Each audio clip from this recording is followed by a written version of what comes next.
حضرت ابن عباس رضی اللہ تعالیٰ عنہ بیان کرتے ہیں، رسول اللہ صلی اللہ علیہ وآلہ وسلم نے فرمایا، 3 قسم کے لوگ اللہ کو سخت ناپسند ہیں: حرم میں ظلم و ناانصافی کرنے والا، اسلام میں جاہلیت کا طریقہ تلاش کرنے والا، اور بڑی جدوجہد کے بعد کسی مسلمان کو ناحق قتل کرنے والا۔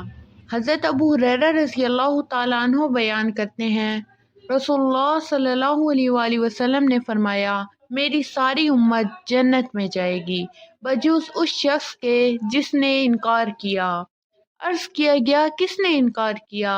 آپ صلی اللہ علیہ وآلہ وسلم نے فرمایا، جس شخص نے میری اطاعت کی وہ جنت میں جائے گا، اور جس نے میری نافرمانی کی گویا اس نے انکار کر دیا۔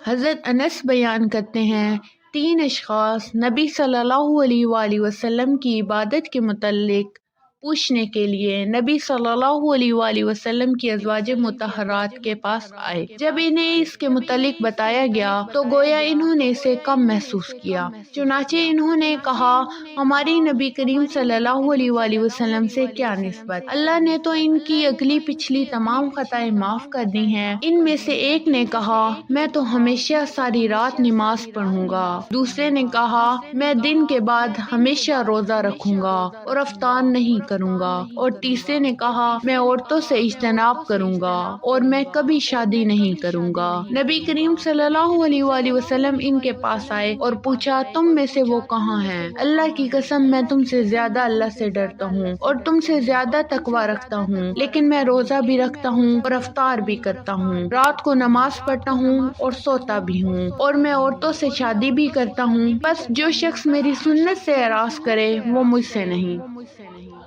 حضرت مقدار رضی اللہ تعالیٰ عنہ سے روایت ہے کہ انہوں نے رسول اللہ صلی اللہ علیہ وآلہ وسلم کو فرماتے ہوئے سنا، اللہ روئے زمین کے ہر شہر و بستی کے ہر گھر میں کلمہ اسلام داخل فرما دے گا، اسے کوئی عزت کے ساتھ قبول کر لے یا ذلت کے ساتھ زندہ رہے۔ وہ لوگ جنہیں اللہ عزت عطا فرمائے گا تو وہ ان کو اس کا اہل محافظ بنا دے گا، یا ان کو ذلیل کر دے گا تو وہ اس کی اطاعت اختیار کر لیں گے۔ میں نے کہا، گویا دین پورے کا پورا اسی کا ہو جائے گا۔